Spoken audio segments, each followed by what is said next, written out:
नमस्कार दादा. नमस्कार. हां, तर कोणत्या गावात कटिंग चालू आहे आज? गडगाव उक्कडगाव. कोपरगाव तालुका कोणती व्हरायटी लावली होती तुम्ही? सिंदा. सिम्बा व्हरायटी लावली होती. आणि किती दिवस पूर्ण झाले आज प्लॉटला? आज 70 दिवस पूर्ण झालेले आहे प्लॉट. 70 दिवस पूर्ण झाले. मग तुम्ही याला काय काय ट्रीटमेंट दिली, कसं काय हा माल आणलेला तुम्ही? तर कसं आहे माहिती का, आमचा प्लॉट थोड्या हिवाळ्यात आल्यामुळं हां.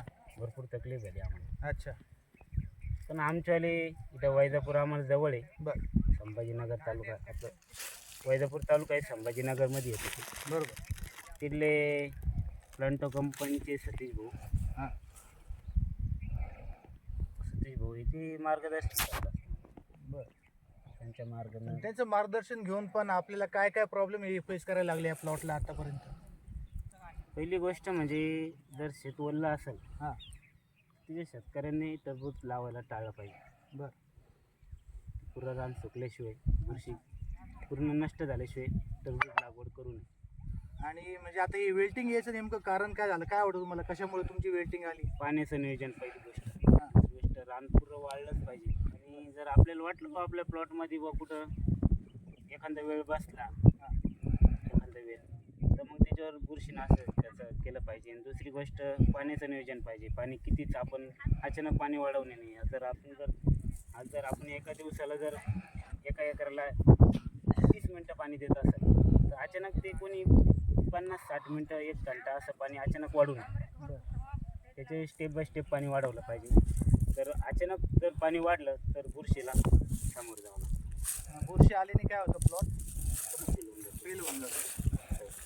आता याला उपाययोजना आपल्याला आपले शेतकरी मित्र आहे त्यांना काय सांगता येईल? बाकी काही नाही, बुरशीनाशक वापरलंच पाहिजे. एक 8-10 दिवसानुसार खालून बुरशीनाशक वापरलं ड्रिपद्वारे. ड्रिप तर आताच आपल्याला प्लॉटला प्रत्येक तर बुरशीनाशक वापरलं पाहिजे. मेन गोष्ट म्हणजे मुळी बघितली पाहिजे. पांढरी मुळी चालूच पाहिजे. जर पांढरी मुळी जर लाल झाली तर आपल्या प्लॉटला वेल्टिंग येऊ शकते, म्हणजे येतेच. हो. मग ते वेल्टिंगवरती औषधं काही नंतर आपण फवारू शकतो का? आता ते असं आहे, प्रत्येक कंपनीचे ज्याच्या पद्धतीनुसार औषध, कोणाला कोणत्या कंपनीचं चॉईस, कोणाला कशाचा अनुभव आहे, त्या पद्धतीनुसार ज्याचे औषध बुरशीनाशक वापरलं पाहिजे. आणि मग ह्या प्लॉटला आजवर तुम्हाला किती खर्च आलेला आहे? या प्लॉटला आम्हाला आमचा 2.25 एकराचा प्लॉट. बरं. तर आमच्याकडून पहिली सुरुवात अशी झाली, थंडीच्या दिवसामध्ये 1.25 फुटावर रोपडं लावलं पाहिजे. बरोबर. आम्ही पहिली चूक झाली, आम्ही 1 फुटावर लावल्यामुळं आमचा पाला झाल्यामुळं आम्हाला थोडं आवरेज आम्हाला कमी भेटलं. तरी तुम्हाला आजवर खर्च किती लागला? खर्च तरी आम्हाला साधारणतः ते प्रत्येक तर आपण एवढं हिशोब नाही ठेवत, हां. तरी एक साधारणतः 1.25 लाखाच्या आसपास आम्हाला खर्च झालेला आहे.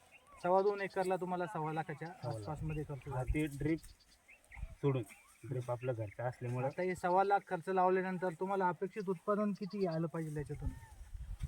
तेव्हा 2 रुपयाला 2 रुपये शेतकरी भेटलं, शेतकरी समाधान. नक्कीच. तर असं आहे, आता हार्वेस्टिंग चालू आहे. अच्छा. मग आजवर तुमच्या 2.25 एकरमध्ये किती माल निघेल? चालू वर्षी वातावरण फ्रेश नसल्यामुळं 20-25 टन निघायला पाहिजे. कमीच निघेल, मोठा माल 20-25 टन. त्याच्यात वेल्टिंग आलेली, त्याच्यामुळे साईज झाली नाही आमच्या मालाची. अच्छा. 20-25 टन अपेक्षित आहे आम्हाला.